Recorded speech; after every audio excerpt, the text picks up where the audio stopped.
Hi, my name is Irfan Essa, and I'm the director for the Machine Learning Center at Georgia Tech.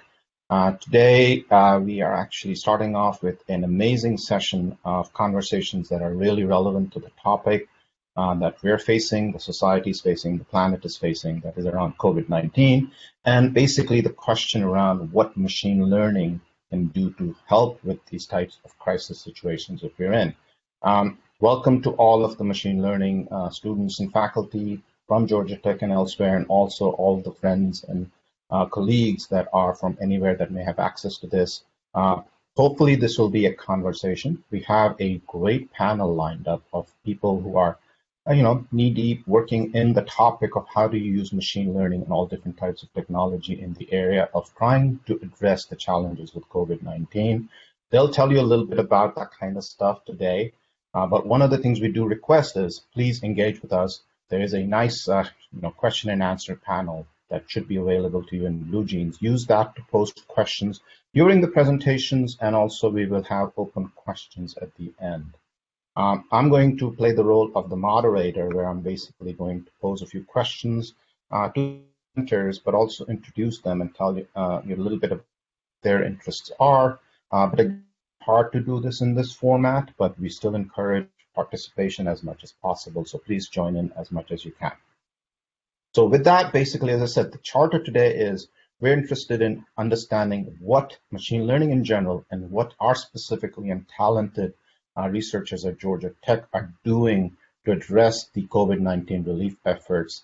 And they will talk a little bit about the research they're doing. So just to kind of move very quickly into it, first, I'm going to be asking two of my colleagues from the School of Interactive Computing, Munmun De Choudhury and Srijan Kumar. Actually, Srijan is in Computational Science and Engineering, and Munmun is an associate professor in the School of Interactive Computing.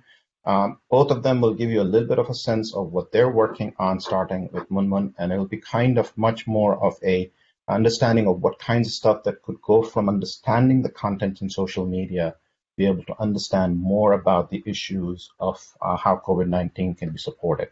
So with that, I don't know who wants to jump in first. Munmun and Srijan, you're up. All right. Hello, everyone. I hope everybody can hear me. I'll go ahead and start sharing my screen.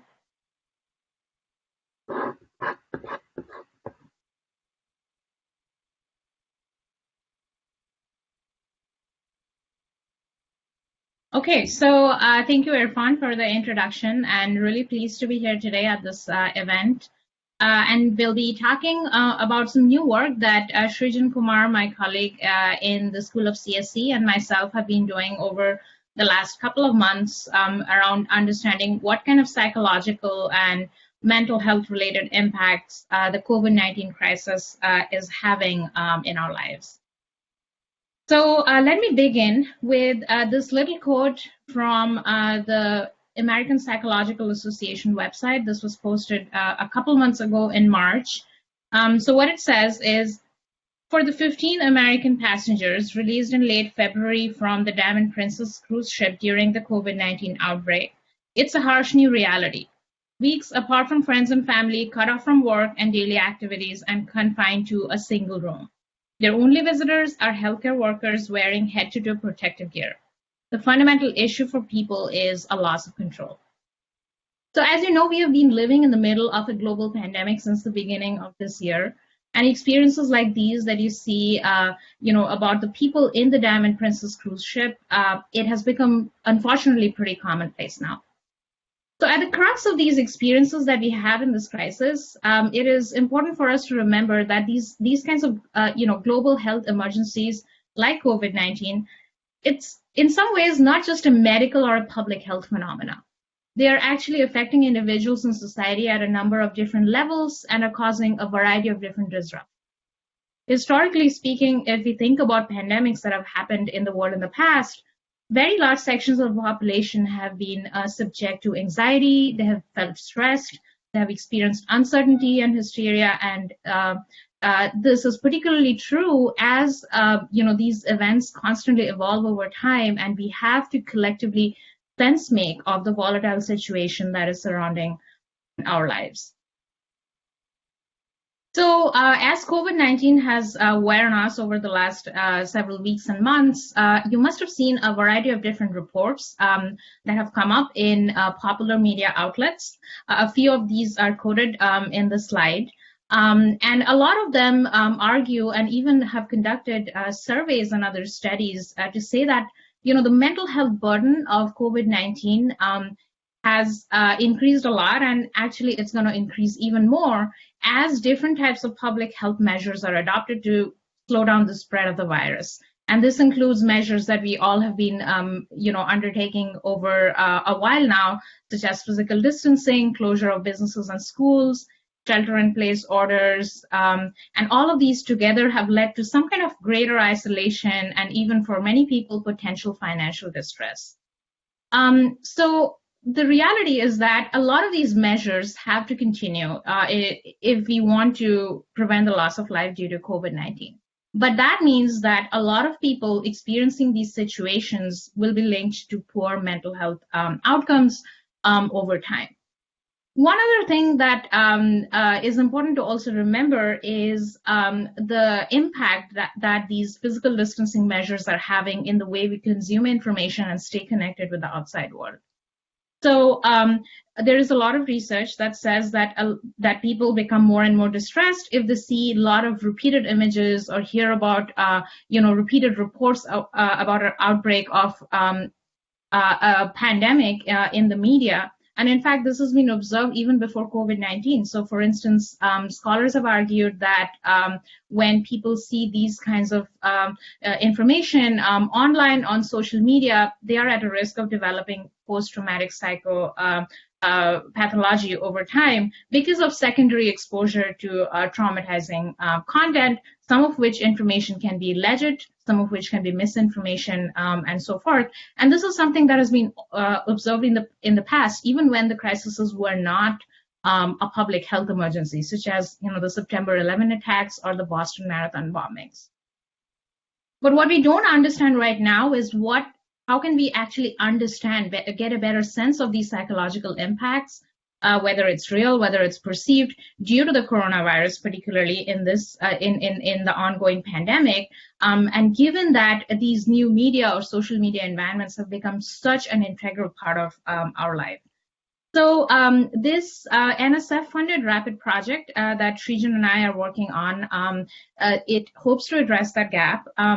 We are adopting a very interdisciplinary lens and bringing in a variety of machine learning techniques, and our eventual goal is to build methods and tools that will allow us to look at the offline and online context that is surrounding COVID-19 and look at social media data in order to both measure the psychological impacts that the crisis is having in our lives, but at the same time also think about which communities might be particularly vulnerable as a consequence of what's going on, and then how do we design interventions and toolkits that can support public health workers or other stakeholders involved in the mitigation of the negative outcomes. So at this point, I'm going to switch it over to Srijan, who is going to talk about some of our early work in the space. Hi, everyone. I'm also super excited to be here. And as you know, as with any machine learning algorithm, we need tons of data for training an algorithm. So here what we did was we are creating a real-time text data annotation tool that essentially a screenshot of which has been shown in the slide over here.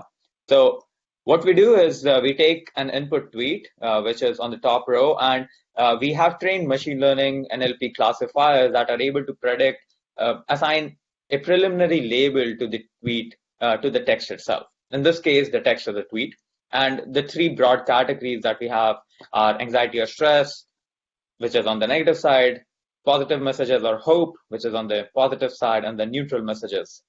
So in this case, the message on the top, we essentially are able to predict it as anxiety or stress, but we have experts who can correct these mistakes, and at the same time we want to essentially use the expertise of the expert at the maximum level. And the best way we identified to do that is to create this algorithm, an online learning algorithm that is able to optimize the expert's expert labelers effort and time, and to improve their accuracy. So what happens is that as new text is inputted, other relevant tweets and texts are identified in the data set, which are shown on the bottom. In this case, we have shown 5. So these are shown at the bottom, and as a result of that, the labeler can very quickly go and label these 5. And when these 5 are labeled, the next set of next set of data to be labeled can be shown as well. So this is a framework that is quite general, and right now we are using it for this particular purpose, and it's quite useful. And the goal is to optimize and improve the accuracy and reduce the effort and time of the labeler. So with this, back to you, Munmun.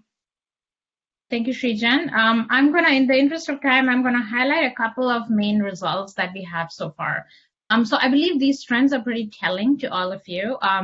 These are trends around depression, anxiety, stress, and suicidal feelings and thoughts. 4 different trends over a period from late March to late May. And we are looking at this trend over this COVID-19 period, but also we are looking at the same time period back in 2019 when, as you know, there was thankfully no coronavirus at that point in time. What is really telling in this chart is the significantly heightened levels of depression, anxiety, stress, and suicidal ideation that you see this year compared to what it used to be last year. What is also interesting here is that it seems like a lot of us were feeling very stressed early on in the phase of this crisis. Over time, it's been mellowing down a little, but still, even until a few weeks back, we do see that the trends are still significantly higher than what it used to be back in the day. But social media, as you know, is not just a place where people express their psychological concerns, but also is a place where they look for support.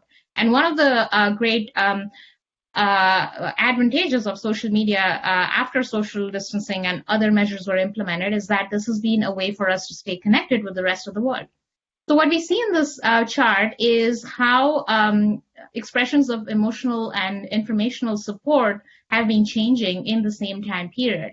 And as you see, it's not just people are talking about their psychological concerns on social media, but also we see that they have been looking for emotional and informational support more compared to what it used to be around the same time last year. So I'm going to wrap it up here. We have a ton of work to do coming up. We want to understand what different types of information, what impact they are having on people, on their mental health and psychological well-being. We want to combine offline and online context together using machine learning to understand that. And eventually, we want to see how machine learning can inform interventions that can help us understand as well as suggest different coping mechanism, which hopefully can play a little bit of a role in helping us get through this devastating pandemic.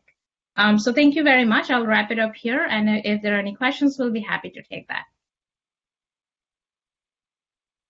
Much for a quick summary. I mean, loads of questions are coming in the channel and stuff like that, but I have one big question. And being a professor from and I have to add that Srijan just joined us, an assistant professor, School of Computational Science and Engineering. One of the things that people talk about in academia is that we're sometimes really good at new ideas, but we're slow to kind of mobilize. And in this case, I mean, you folks were able to mobilize both your research teams and yourselves and create this collaboration and also get resources from NSF to do this. Any insights that you could share, both of you, to kind of say is, how could you rapidly move towards doing something like this? Because usually in colleges, you have to find a student, find a semester beginning and all that kind of stuff. None of those were instances here. That's a great question, and Srijan knows about it. This was one of those projects, proposals that we had to turn, at least it was a personal record. We had to turn it in within a weekend. That's not very healthy, given that we are talking about mental health. But I think what is valuable for these kinds of works is to have a set of people you work with. You have had conversations with folks with complementary expertise. And I think, the ML Center provides a great avenue to make that happen. It's a way for us to know each other, know what we all are doing, so that during times and crises like this, we can find a way to find the right people. Anything to add, Srijan?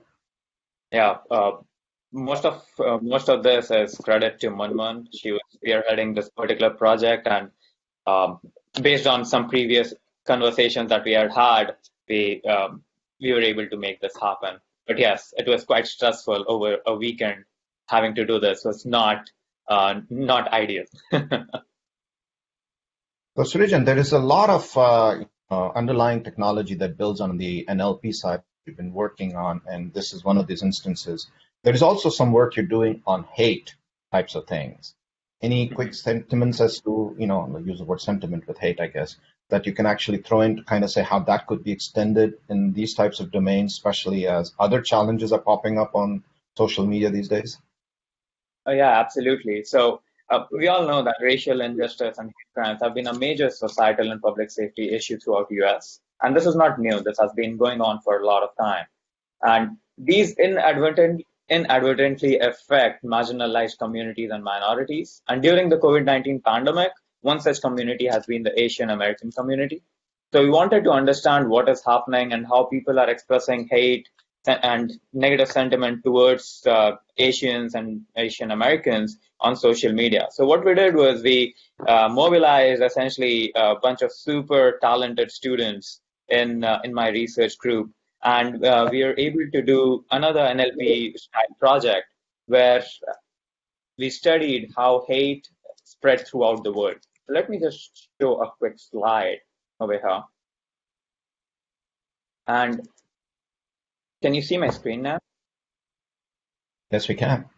Okay, so here I'm showing essentially the daily patterns of worldwide hate, where on each curve represents the hateful tweets that were created in different countries, and these hateful tweets towards Asians or Asian Americans or a particular Asian community during the coronavirus pandemic.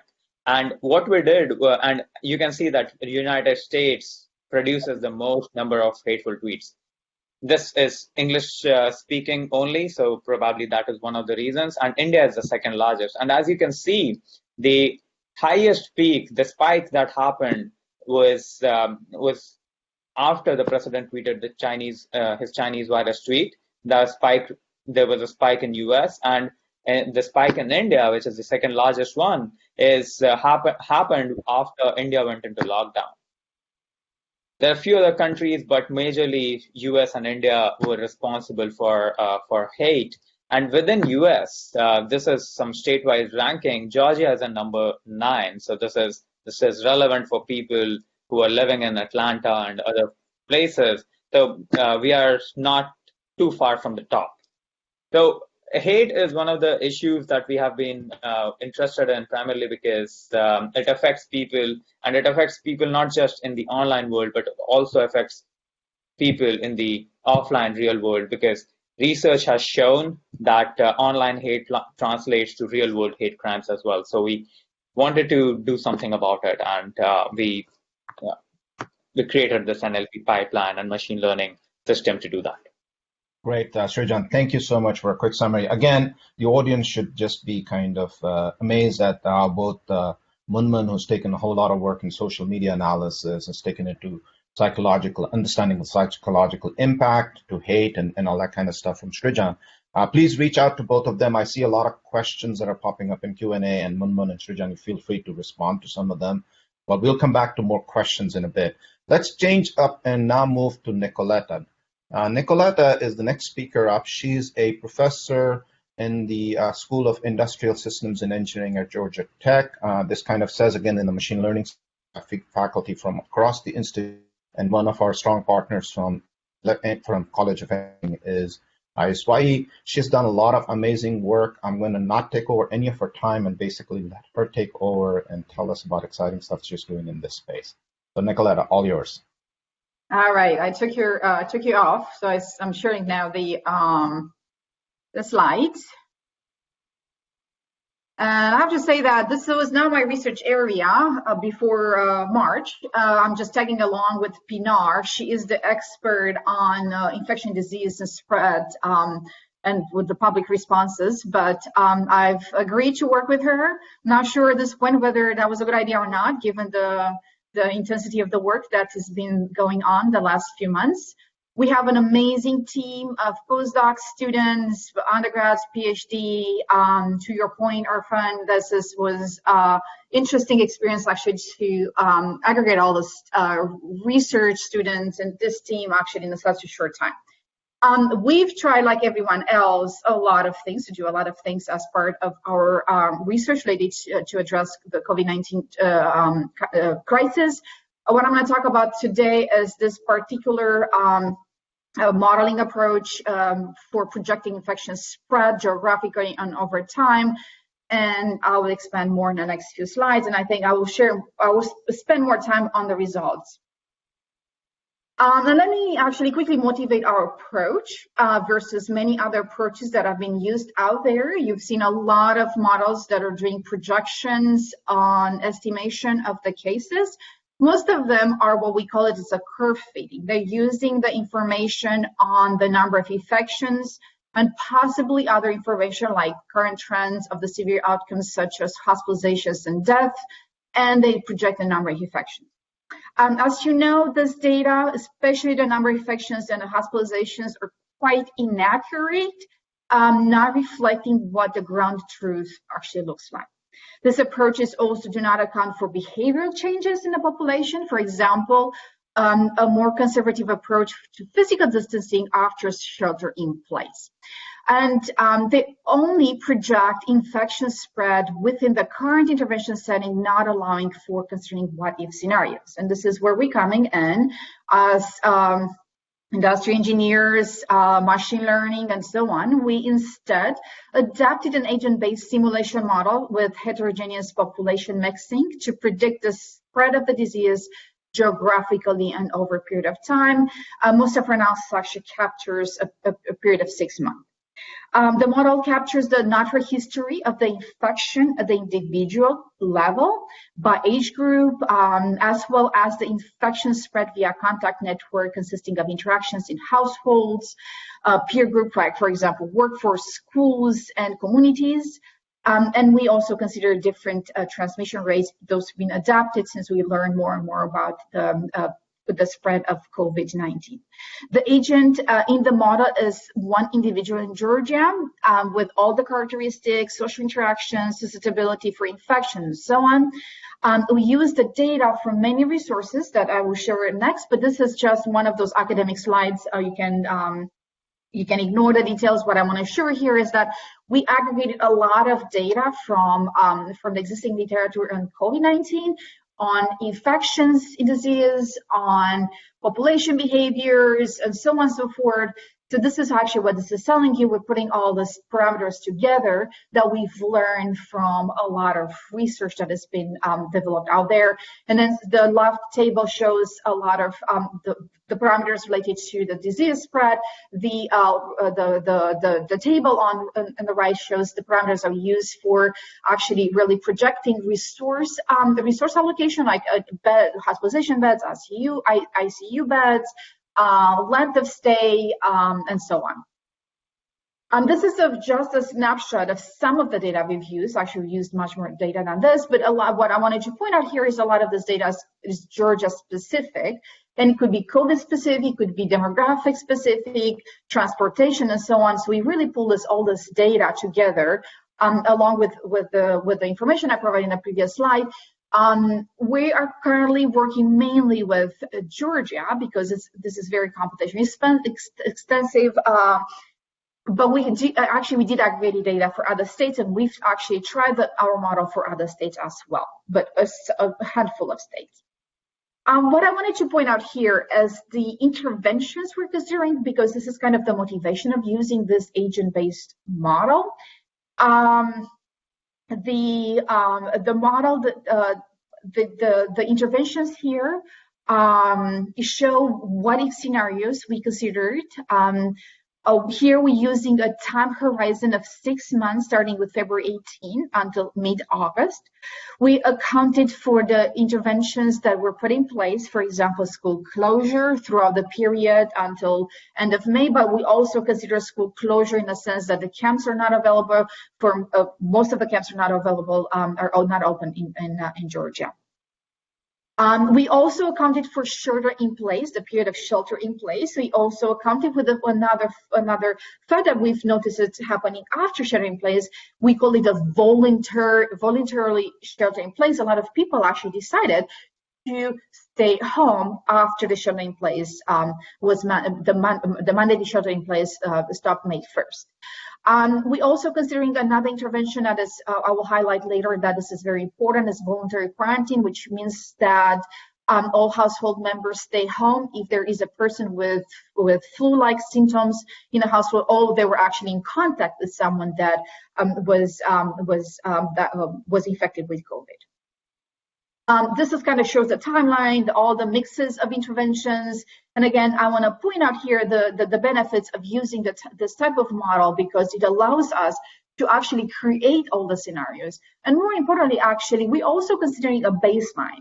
The two baseline scenarios. One is no intervention. That means no intervention have been actually put in place over this period of time. No school closure, no shelter in place, and also we consider the baseline where only school closure would have been considered.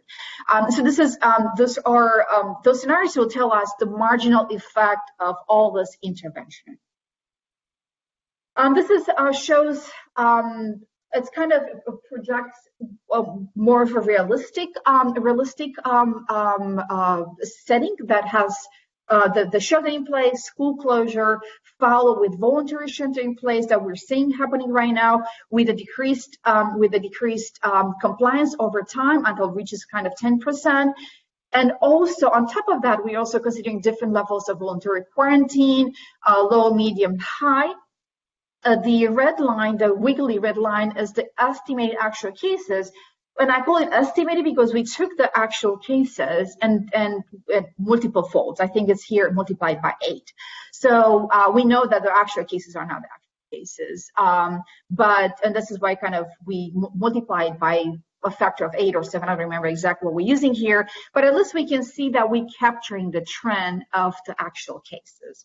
The point that I want to make here is that the voluntary quarantine following the voluntary SIP, which stands for shelter in place SIP, and after SIP and voluntary SIP, really shows how slow down the infection. The higher the compliance, the better.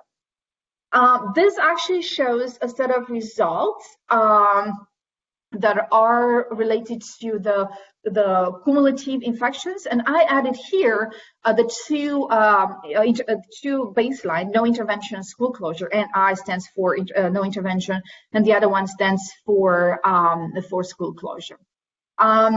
Here, this is the one for no intervention, shows that we can see that the potential infection level, if physical distance interventions would not be put in place, would be really high, with almost 70% of the population would have been infected under this no intervention scenario. If we look at the only SIP, only shelter in place, we can see it's not too far from the no intervention. So if will not be this voluntary behavior to capture here, we'll see that still shelter in place itself would not have helped as much as really motivating people to have voluntary shelter in place, to have voluntary quarantine, and so on. This is the area where we actually adding also the voluntary quarantine. This shows the cumulative death projections in Georgia. The red line are the reported deaths. Actually, probably this is one of the pieces of data that is most accurate. We know who died from COVID and who did not. And so we can see that we do capture that trend that we're seeing here.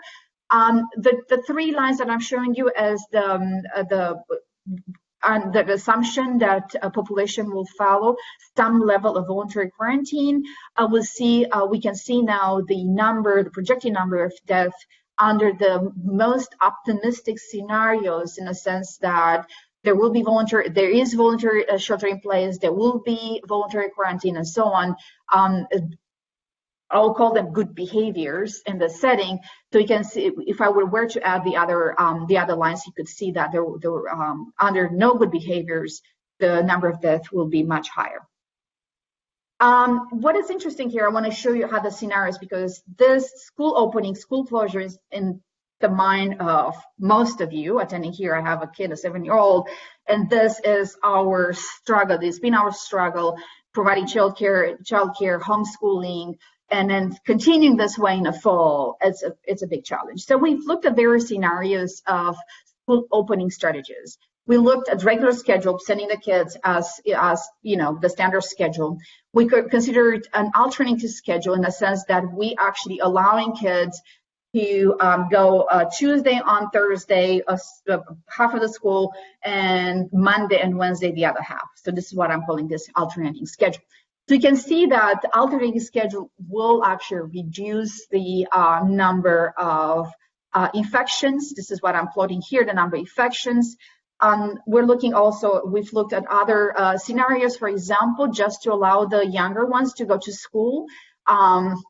This is the younger children only intervention, and we can compare this with alternating schedule. We can see that actually this is a very good intervention as well. We don't see a significant change in the number of infections if we actually allow the younger children to go to school on the regular schedule. And we consider also hybrid, to consider alternating schedule and the younger ones to go to school.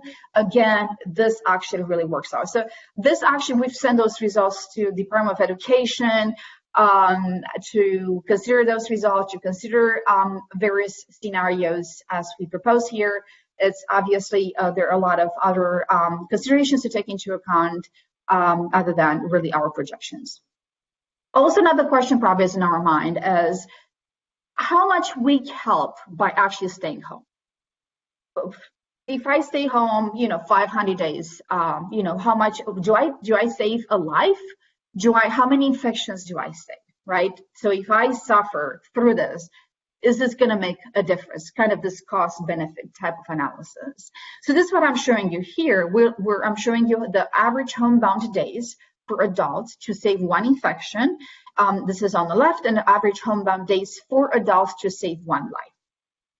And then I consider here various scenarios. First one is school closure only, then low to high voluntary quarantine. If we were to do voluntary quarantine only throughout this period, if we're doing school closure and voluntary quarantine, and then if we were to doing only shelter in place throughout all the 6 months.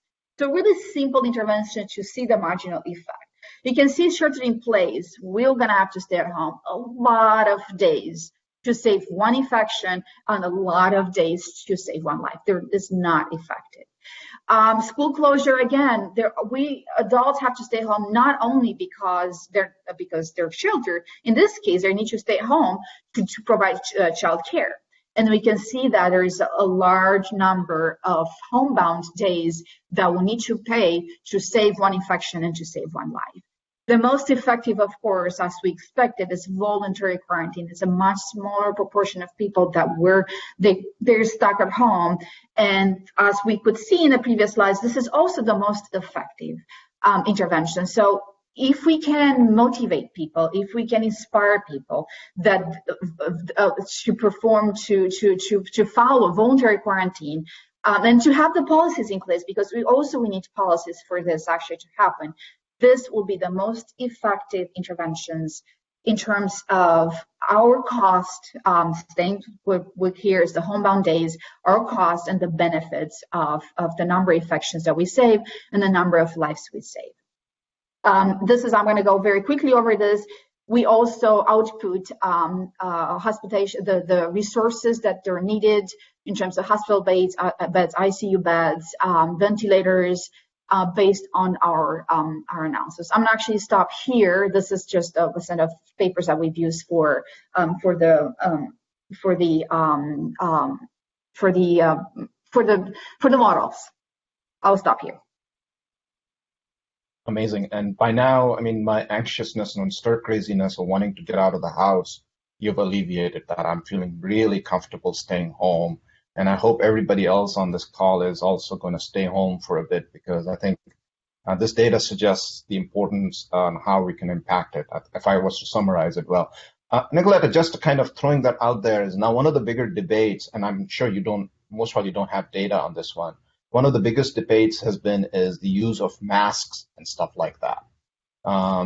Is there any data being collected to support that kind of stuff, the use of masks specifically? And selfishly putting it, this has been a big debate on campuses more and more now. Yeah, that's a very good question. So Pinar she's very positive about it. We're not accounting for that in our model. So what you see here is only physical distancing. Pinar, she's very positive. She's looked at a lot of data, and there are a lot of things out there saying they are effective. I was actually reading, because I'm writing a review paper right now, I was reading past research that has been done in more randomized control, in a more controlled kind of scenario. There's not a clear answer on that still. So yes, this is more, the mask, I think, are just in case kind of scenario, right? Maybe they'll help, right? And it's not a big price to pay. You know, we can talk with the mask. We've got used to talk with the masks. There's some funky masks out there. I'm actually considering to buy some of those to go to the class. Some Harry wants to. So we can have fun with that. We can have a fashion with masks. So it's not that bad, just in case. It's a very small price to pay. And there is an evidence that, of course, it does prevent you from taking infection from your body out in the environment and also taking it into your environment, which of course doctors are showing a lot of percentage improvement. So if you're in close proximity within 6 feet, that's shown to be rare. Thank you, Nicoletta. Stick around for a bit more. I would appreciate it. Let's move on to the next speaker, Aditya. Aditya Prakash is an associate professor in the School of Computational Science and Engineering. He actually works on a lot of interesting types of things. But one thing that he also spends a lot of time is on computational epidemiology types of topics and stuff like that. And again, just like all of us, we're doing our job by staying home, not coming in, and keeping everybody in a good situation. So with that, Aditya, please take over. Thank you. Great. Thanks, Irfan. So I'm Aditya. I'm an associate professor in the School of Computational Science and Engineering. So my background is mostly on data science and machine learning, with a dollop of network science and sequence analysis thrown there. So that's just a word count of our papers. So the research theme of our group has mainly focused on bringing a data-oriented viewpoint to many applications. So a typical pipeline of the research might start with collecting a lot of real-world data on networks and processes over networks. You then analyze and understand build models or predictive models or mechanistic models, or understand what the modeling will give you. And then finally, we want to close the loop by also trying to do policy and action, which is motivated from an analysis. So in public health, obviously, this is very intuitive now, I guess, in terms of modeling number of patient transfers. That can be the data. The analysis would be, will an epidemic happen? And the policy and action would be, how do you control this? And we have adapted this kind of a research theme in multiple different areas, right? So including critical infrastructure, where the data might be power grid failures, analysis might be number of failures in the future, and the policy might be, how do you allocate resources during a disaster better, social media, security, and so on. But obviously, in today's quick talk, I'll go quickly over our work on epidemiology in general and COVID-related work in particular. So this is an extremely rich problem space, especially for people coming from data science and machine learning. I would say that there are a lot of open problems where data can play a big role, and there's a lot of cool research to be done, right? So we have worked in many different areas over the past several years, including like modeling of disease spread, immunization, control policies, reverse engineering epidemics, surveillance, detecting outbreaks, and so on. In respect to COVID, the one project I want to really focus on today is on these set of collaborative CDC COVID forecasting projects, which we have been involved in, which are more focused on short-term predictions as opposed to, say, the longer-term projections or what-if projections you might get out of mechanistic models. So there are several targets which CDC is interested in, right? So one of them is, let's say, weighted influenza-like illness counts per week. Another target would be more easily relatable to a lot of the audience would be COVID-related mortality per week. And obviously, these are at different spatial regions. US national, state level, HHS region level, and so on, and also daily COVID-induced hospitalization. So as you can see, our team has been participating in all of them, and we are one of the few teams who have been giving all these forecasts. So our forecasts have also been featured on the 538.com website and also referred to by the CDC director. So why to do forecasting, right? So I think I used to have this slide before the COVID pandemic, right? When probably people didn't appreciate these questions as the current situation has made them. I mean, so the obvious ones are resource and budget allocation to ensure preparedness, and there is a ton of other things, right, to support decision making at multiple levels, and even public communication, right? So communicating to the public what to expect is very important, as we have seen that can shape the behavioral response of the population. So there are a lot of well-founded epidemiological reasons why you want to do forecasting. So, yeah. Screen? Sorry. Are you sharing your screen? Yes, I am. Oh, sorry about that. I didn't realize that. No worries. You'll see how interested I am in my work. So let's see. Right. So here's, yeah. Yep. So yeah, so I was just talking about these things, right? So yeah, just quickly going over the slides so that people see what I was talking about. So this is the problem space I was talking about in different computational epidemiology settings. Then the CDC forecasting projects, so like the target one, which is the ILI forecasting, mortality, hospitalizations, and so on. And as I said, just to reiterate, these are more short-term predictions. So short-term predictions, you can think of it like next week, next 2 weeks, about till a month or so. And wide forecasting, right? So working during a pandemic is actually very different than working as some epidemiologists call peacetime, right? When there is no epidemic. So for example, we have been involved in CDC flu forecasting project for the past several years, right, where we want to predict the burden of flu in the US across different spatial regions. So in December 31st is when WHO reported the first cases of COVID, right? And then we were having regular CDC calls for flu forecasting work. And then January 21st, sure enough, the first confirmed case in the US came up. And obviously CDC wanted to pivot all of this flu forecasting work to also discuss COVID modeling, right, and forecasting activities. So it's amazing to see how everybody came together in a very accelerated schedule, right? And like by March 4th, we had 100 confirmed cases. So we were involved in designing and drafting the many forecasting tasks, including the COVID ILI forecasting, which is like the influenza-like symptoms. And then April 2, I mean, this also tells you the pace of an epidemic, right? It's really fast, and to pivot and to do these new things is really, I mean, I full kudos to my collaborators and students to helping making that happen, and the broader research community as well.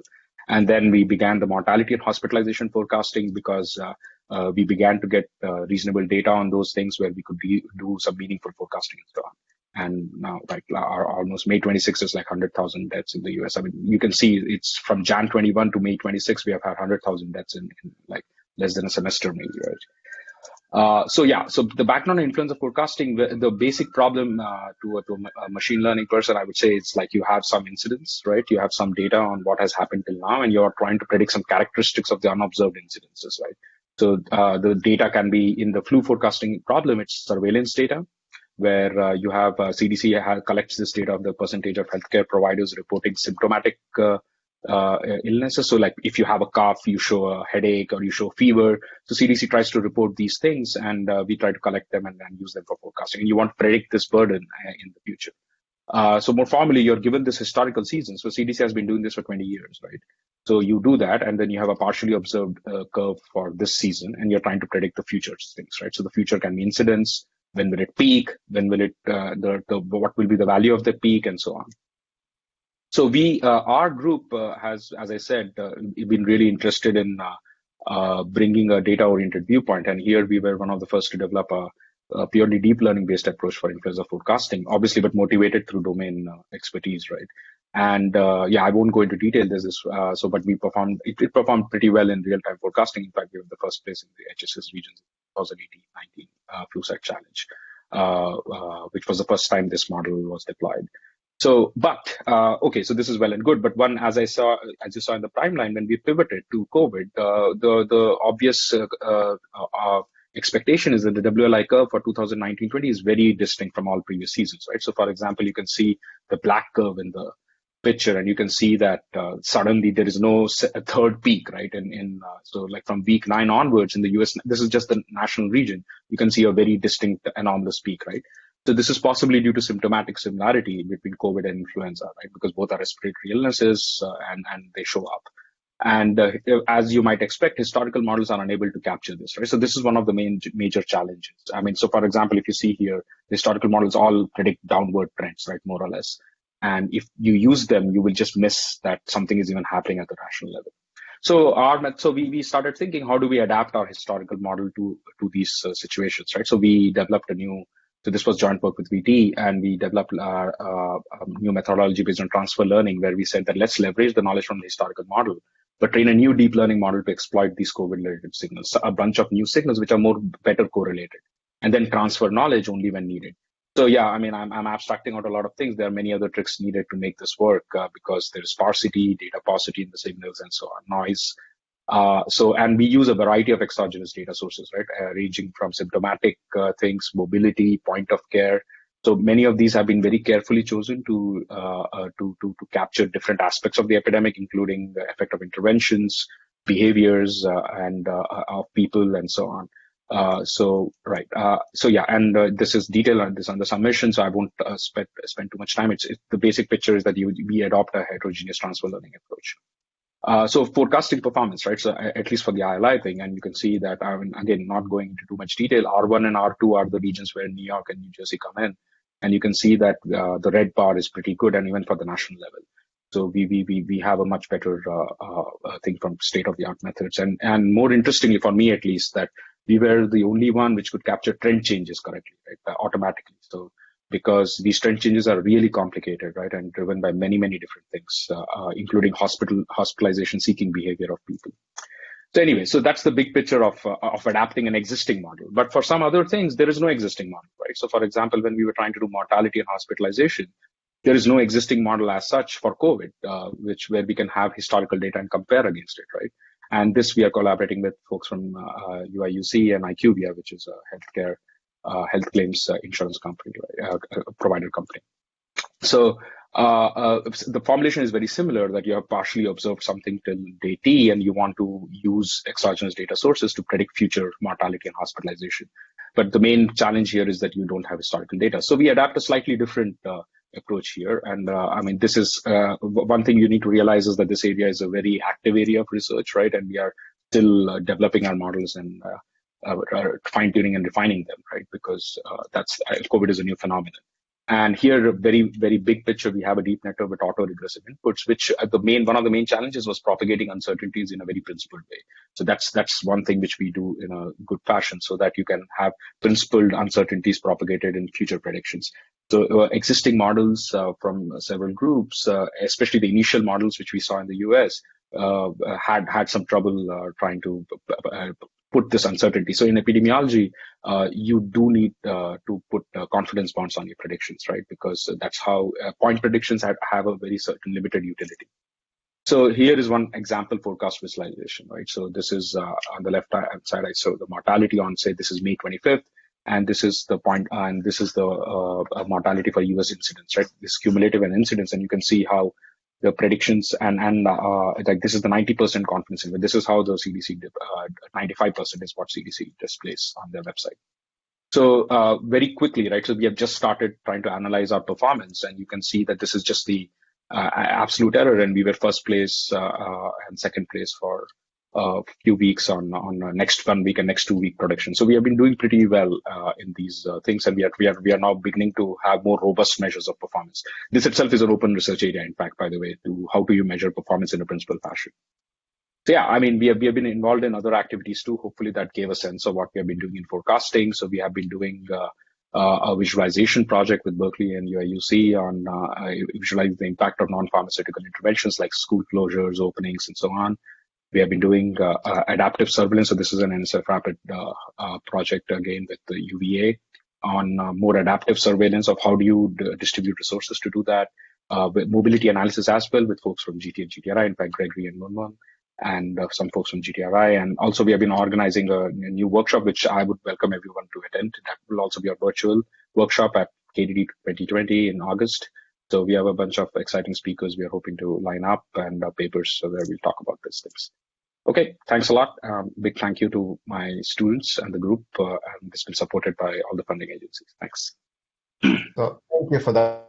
Good. I mean, this is again, how you guys can move into trying to make impact in this ever-changing dynamic domain. I'm impressed by. There's a question out there that I'm just going to quickly try to summarize. It basically says is why do you have any confidence in your model predictions, and how do you evaluate model predictions on these types of things? Right. Right. Forecasting. So this is a very, as I said, this is an open research question, I would say, of evaluating models, especially when the ground truth itself is hard to trust, right? At the current stage, the things are very chaotic. You have to remember in the beginning stages, they were not even proper pipelines to collect ground truth data about the number of cases, the number of deaths, the number of hospitalizations, and so on.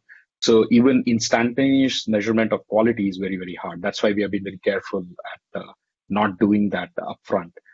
Having said that, there are many other considerations which go through, right? So you would see that the first target we focused on was actually ILI, which is like influenza-like symptoms. CDC already had a mechanism of collecting that data, and we trusted that data more at the beginning of this pandemic, right? And then we slowly moved on to mortality and hospitalizations. So when the data quality came to a stage where we could learn something and evaluate. So there are a lot of different ways in which you can evaluate the quality of predictions. One thing is accuracy. You can think of it as of error, but there are also ways to extend that to probabilistic forecast, which is what we are doing. So there are tons of papers I can point them, right, where there are different measures of measuring the probabilistic forecasts. But there is also some qualitative evaluation, right? Like in the sense that is it showing you what you expect from epidemiological motivation, right? That you know what's going on epidemiology. Is it showing you? Is it self-consistent? Is it varying too much from week to week? So there are many different ways in which you can measure, and that's why you need some experience, right? And we have been doing this for the past 3 years in terms of evaluating forecasts. That's why we were well posed to carry forward that in a novel situation. Yeah. Thank you, Aditya. Please stick around if you can, and we'll maybe have some more questions in the end. Last but not least, today we have Ken Miller. Ken is one of our students. He's actually a student in our online Masters in Computer Science program. For those of you who don't know what that is, please look it up. We have an amazing online program for Masters in Computer Science. Ken is a student there, but he's also works as a lawyer in a law firm where he basically works on a lot of stuff has done cases in the field of mass toxic tort legislation or litigation. He'll tell you more about that. But more importantly, he's also, really engaged in this domain. He's going to tell us about some of the work he's done. He's also a 13-year veteran of the United States Navy. So it's an honor to have people like you. Thanks for your service in the past and stuff like that. Please take it away, Ken. Thank you, Irfan.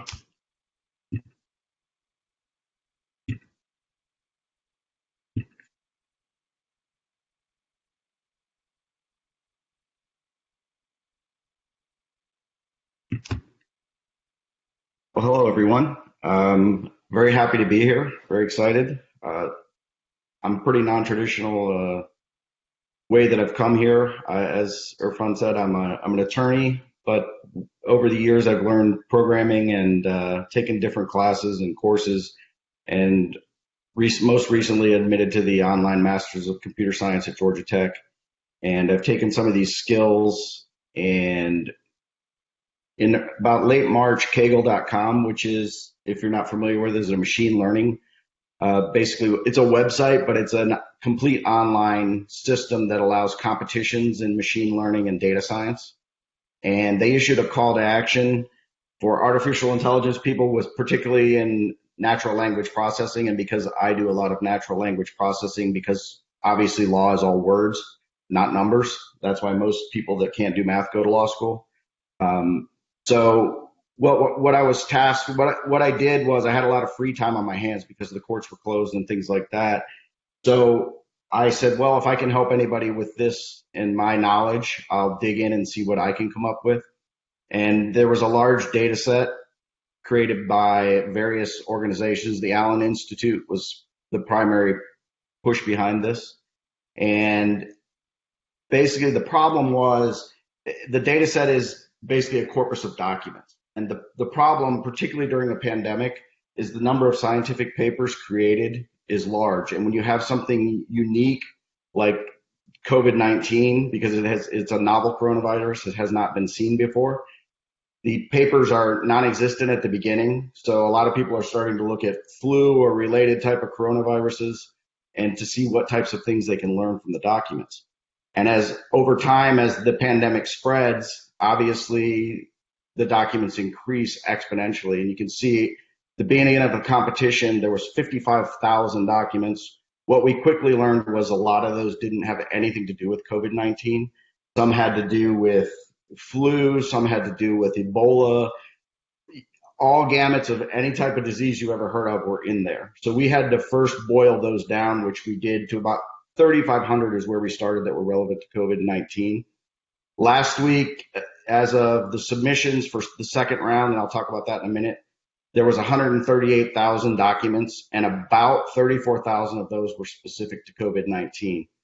What I found really interesting is there's still epidemiologists that go to PubMed, which if you're not familiar with it is basically Google for medical documents. Google also has Google Scholar, which has medical documents on it.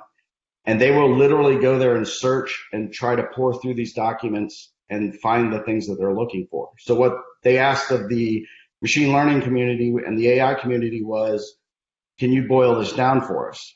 So in a nutshell, the solution was an unsupervised AI that can analyze these documents and return user-readable information that answers or helps answer specific medical questions.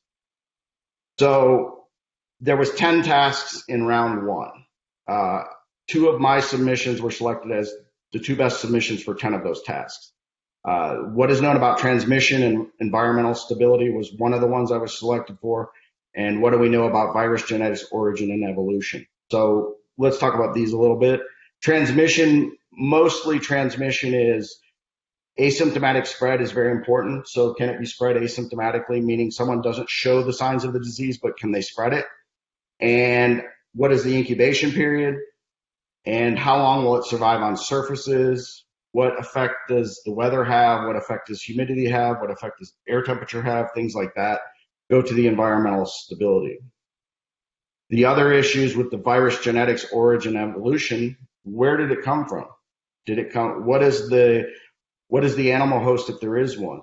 What do we know about the genetics of the disease, which helps people design vaccines and medicines that can help stop the disease? Where did it come from is very important because you may already have solutions to the problem based on a similar origin, meaning was it bovine? Did it come from cows? Did it come from horses? Did it come from bats? And we'll talk a little bit about that in a minute. And what is the evolution? Is there different strains? Is the virus evolving where it's starting to defeat the vaccines that we're developing, where it's starting to defeat the medicines that we're finding might be effective in minimizing the symptoms?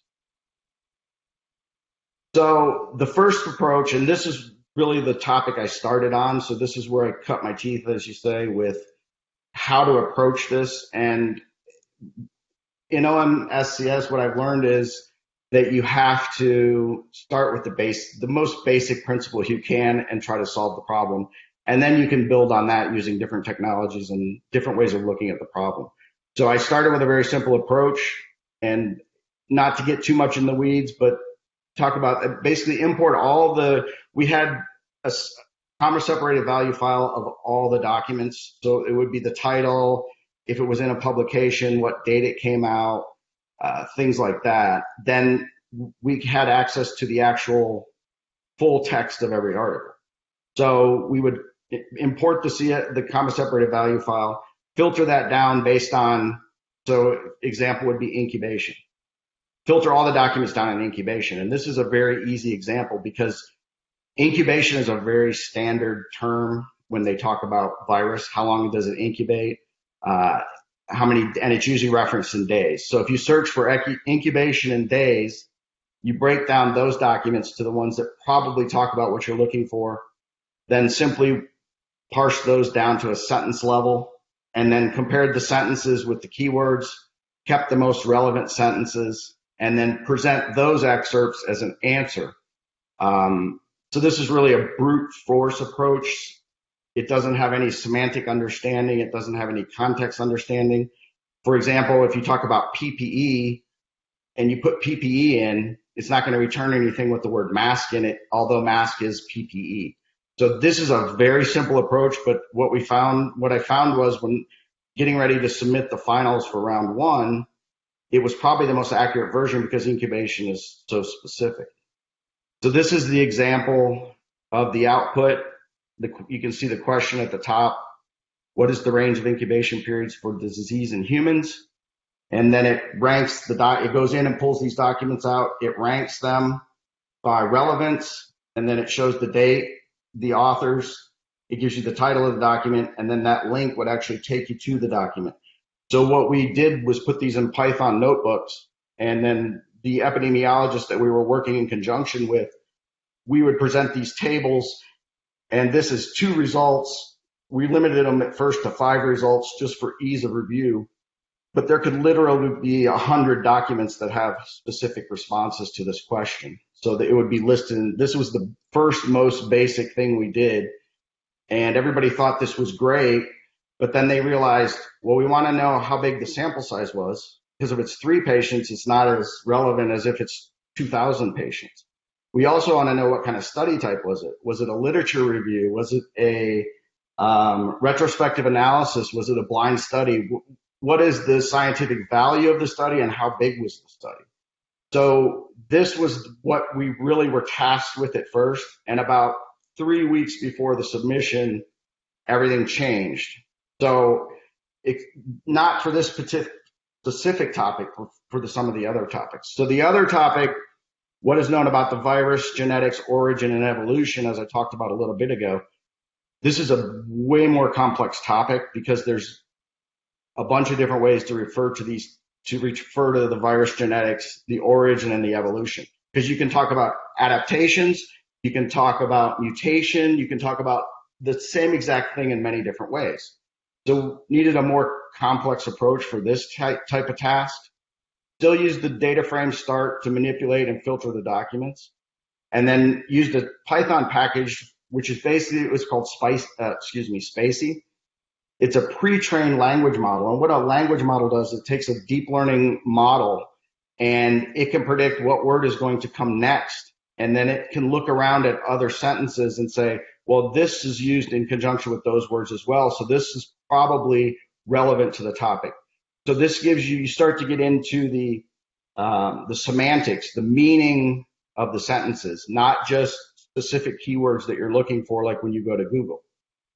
You type in certain words, Google knows that that word might mean more than one thing, or it might have a different context. Example would be a river bank versus a bank where you put money. Same word, completely different meaning. So I employed 2 technologies using what is called, or Spacey was the primary sentence similarity comparison. That's how I boiled the documents down. Then I used BERT, which is a bilateral. It's also a language model, a deep learning model that was open sourced by Google a few years ago. And it's a bidirectional model, so it looks at both sides of the words and learns from both sides of the words in a sentence and the context. And it's very accurate for summarizing documents and specific question answer. And this is what the output would have looked like. So at the top, are diverse genome sample sets available? This is the actual, this answer is completely generated by the computer. More genome sequences sampled at different time points and from diverse geographic areas are daily becoming available in depth. And then again, it would list the documents below where these sites come from. But again, I didn't have any input on that. That's completely generated by the computer. And then this is an example of where there wasn't, if you don't have enough specific data, when the question answering system tries to answer it, it'll return basically a blank field. So then whenever it did that, I would use the BERT summarizing for the answer. So what do we know about the genome and evolution of the virus? So you can see here it talks about bat coronavirus. It talks about pangolins, which are, you have to Google them because they kind of look like an armadillo on steroids. but these are the types of what they call animal vessels that they believe that the COVID-19 virus or the novel coronavirus started. So to me, it was fascinating. And you can see in this output here, the sample size, this one, there wasn't any found, but I used BERT question answering to answer how many patients were included. I also used BERT in later versions to find out how many, what type of study type was it? Again, was it a retrospective? Was it a literature review? Because that's very important to the people reviewing these things. And that's it in a nutshell. It was an amazing competition. I learned a lot, and I won $2,000, $1,000 for each of the topics I won, and I donated that to my alma mater in Charleston Southern University in Charleston, South Carolina, where I got my undergraduate degree. And we're currently waiting on the results right now for round 2. So those should be out, I imagine, in a couple weeks. I have 4 submissions in 8 topics. I mean, I don't know what you do when you're not bored in your legal life, but I'm just hoping you get bored more often because apparently that's where you do all other creative stuff that's going on. Amazing stuff, and I think Georgia Tech will take all the credit for having taught you all of this machine. Absolutely. But having said that, what's next? Well, we're kind of getting back to work, so that was the thing. I had a lot of free time, and I don't have that much free time. One of my things I really like to do is the NCAA brackets, so I'll be back to that hopefully next year because they canceled it this year, so we didn't get to predict the NCAA basketball tournament. But I'm going to continue on this. There's a couple other competitions on KO right now that I'm doing submissions with and working with the sponsors on to see if I can help them too. So let's, Terrence, if we could bring all of the panel back up so we can see everybody. I know we're running a little over time on this one, but I wanted to kind of, close out with a couple of quick questions and stuff like that. I know Munmun said that she might have to leave early, so she may have stepped away. One big question I have for the panel, and it's also in the question and answer, is, there's been, everybody here talked about data-driven methods to understand the data. Either it's natural language data that's pre-defined, or forecasting and predicting on new data, or simulating based on observations as to what are the likely scenarios. There's been a lot of questions about the next wave. The next wave is coming. Some people say it might already be here and all that kind of stuff. What are you folks seeing? And are you folks seeing that your models that you folks are playing around with are going to be able to deal with this second wave? Or is it going to be a third wave? Or how do we kind of start getting into that kind of analysis that, if nothing else, helps us understand what's coming? And anybody can jump in with that question. Maybe Aditya, you want to start? Sure. I guess second wave for us, there was one question in the Q&A as well, which kind of touched upon that point. So we have been focusing more on short-term predictions, right, like 1 month in advance. So I would say we are good at detecting any upcoming waves rather than predicting months in advance whether a second wave will happen. But that said, we are unfortunately indeed detecting an uptrend for the past couple of weeks due to several reasons. But we do expect like the fall to be especially complicated because it will coincide with another flu season. And given our experience in flu symptoms, that as COVID and flu symptoms coincide, there'll be a lot of, you would expect them to maybe even amplify each other. Again, these are questions which have not been answered. These are just guesses.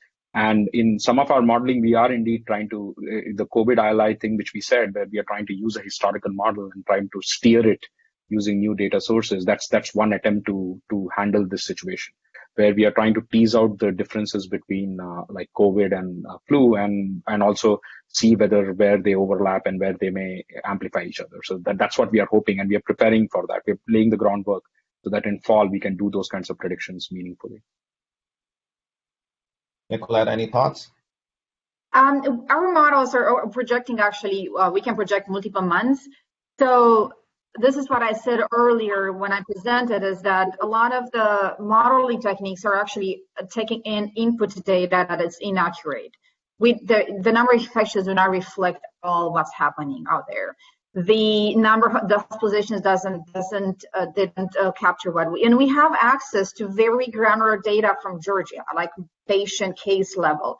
And we've been talking to the state many times, and this has been a conversation that we've had. That data is at least 2 weeks. They're updating the data. They're trying to. But anyway, so the point is, the data is not. We cannot base our modeling on this data. That's why we made up those models, the simulation models, because with the simulation models, we can reflect behaviors, we can reflect demographics, we can reflect like I said, things that we have not expected to see, like voluntary shelter in place or voluntary quarantine, behaviors that if we actually try to assume that the same behaviors will happen today versus tomorrow, this is what we're doing with a lot of projections, those are not going to work. Things are changing, so the behaviors are different. So that's why I think the type of modeling we're using, and I'm not saying that our model is the best modeling, but I think it needs to incorporate the natural history of the disease spread. Other things, we cannot use the data that's available out there. We just can't. So Srijan, on the same thing, social media has been a very interesting playground for this kind of stuff. And people have, of course, been making a lot of predictions that could be just by looking at the sense of what the social media is doing. But of course, these days, social media can also be disinformation. And are you folks seeing that kind of stuff on disinformation side of social media, especially with COVID? Yeah, that's a great question. We have another project where we are looking at misinformation, disinformation, and conspiracy theories and so on.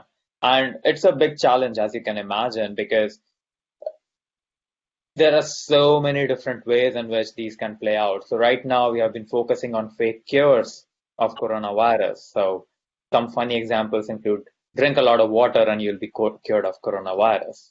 It's not true. Or eat lemon or ginger and honey and like lots of different herbal cures and so on. Plus, there are a lot of different other conspiracy theories about Bill Gates starting coronavirus or the 5G being responsible for it and so on. So we see a lot of that, and we have we are looking at how it spreads, what are effective countering strategies that are effective in changing people's mind and so on. Nicoletta, you can say hello to your child. I know, but he just came back from tennis, so. Ken, I have one question for you. Since you're in a dual life of a computer science, machine learning person, and also a lawyer, one of the bigger challenges that's going to hit the area of machine learning is challenges with policy. Is that an area that you're also started thinking of a little bit, considering your dual hats on those two different careers? I've done some thinking about it. Most of my thinking has been on the actual workings of the machine learning, but there's obviously, particularly in my experience with the medical folks, they're a bit questioning of the results, and they're trusting. So putting reliance on the machine learning versus liability and things like that of what the outcomes are and the predictions, and do people make determinations on that, and there's their actual liability potential. Obviously, there's always liability potential because you can get sued for anything these days, but it's something that's going to come. I think in the self-driving cars, we've started to see it and things like that, but it'll make its way into anywhere where that machine learning is used for sure. All right, so there's work going on at Georgia Tech, and I can recommend also that Devin Desai is one of our faculty members who works as a lawyer, also works with machine learning people. Having said that, we're out of time. I wanted to thank all of you. Nicoletta, please make sure to say thanks to Pinar, who's your collaborator on this kind of stuff. I just also wanted to put in, so natural language processing seemed to be one of the areas that we did hear a lot about. It's an area we're growing in at Georgia Tech, in addition to having already people like Srijan and Di Yang. We're just about to welcome Wei Shu and Alan Ritter also going to be joining us to work in NLP. So it's an area we're growing in. A whole lot of other stuff is going on at Georgia Tech. Keep an eye out on our sites. And again, please join us as you can. I know there were lots of questions. I see that everything was at least answered as much as possible. And just remain engaged and watch out for more of this. And since there is nobody else who can applaud, I'm going to applaud the panelists. Thank you so much for joining us. Thank you so much. And as they say in the production world, it's a wrap. Thanks, Irfan. Thanks. Thanks, Nice Irfan. speaking to you. It was a lot of fun.